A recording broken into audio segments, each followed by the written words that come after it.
At the G7 summit, Donald Trump raised the possibility of revising the Anchorage Accords on Ukraine, while already asserting the need to pressure Russia.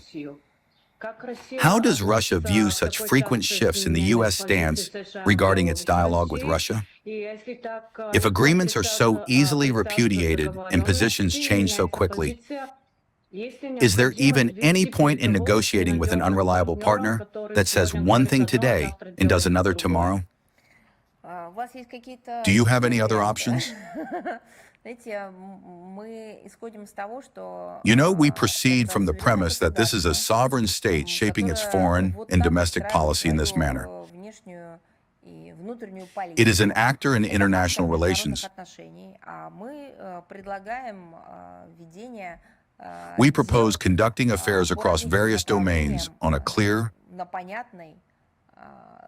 stable, and time-tested foundation of international law, agreements, and the fundamental principles of the UN Charter. Therefore, when you ask the Russian side why the United States of America changes its position, I believe that question is misdirected. It should be addressed to the American side. Well, that is how the structure of their statehood is built. I think one could even put it this way. That is just who they are. And I have already said this, that in principle, it has even become a common understanding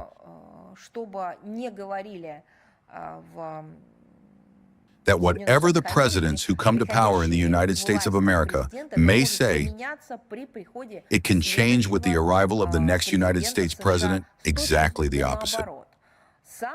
The most incredible part, though it used to be incredible and has now become practically a daily reality, is that they first convince the international community of the need to take certain steps. And then, when another president of the United States comes to power, they convince them of the exact opposite.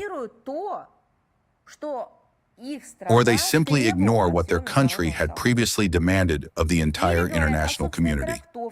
Or they speak of their own interpretation of various obligations that were undertaken not by any individual U.S. president personally, but by the country itself.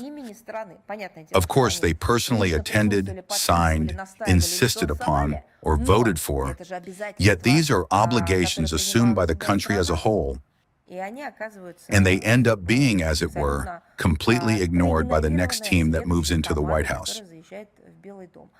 What are you talking about? Why has this only started concerning you now? Because the intensity, so to speak, of the change in mood is such, because the current team is experiencing a shift in mood, and because the potential for conflict has become too high. Yes, I probably would even agree with you that indeed in all these areas, we are observing, so to speak, indeed some kind of unprecedented volatility across all these areas. But at the same time, it seems to me that even, I don't know, the Paris Climate Agreement or the JCPOA, I mean the so-called Iran deal, have already demonstrated how the United States of America behaves in world affairs, driven by the peculiarities of its domestic political structure.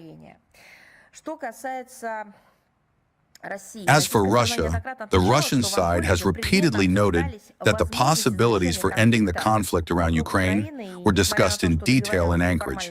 Despite the fact that no agreements were formally signed, the heads of state, with the participation of their negotiating teams, reached certain understandings.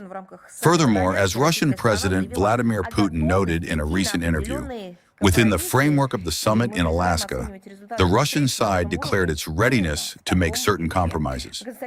We call for the results of that high-level meeting to be evaluated precisely in this light. We note the ongoing attempts by the Europeans to sway the U.S. leadership toward the demands of the Kiev regime, particularly those made during the G7 meeting in Evian. This was discussed in detail by Russian Foreign Minister Sergei Lavrov during his public appearances, in particular on June 24th of this year, during the Primakov Readings Forum. We will be sure to add a link to this segment of the briefing. Meanwhile, the Americans themselves have not informed us of any change in their position through bilateral contacts. U.S. President Trump's desire to assist in a settlement has not, in principle, been in doubt. No one has claimed otherwise either. So these are the kinds of assessments that have been repeatedly provided by our leadership, which I have just further and reiteratively informed you about.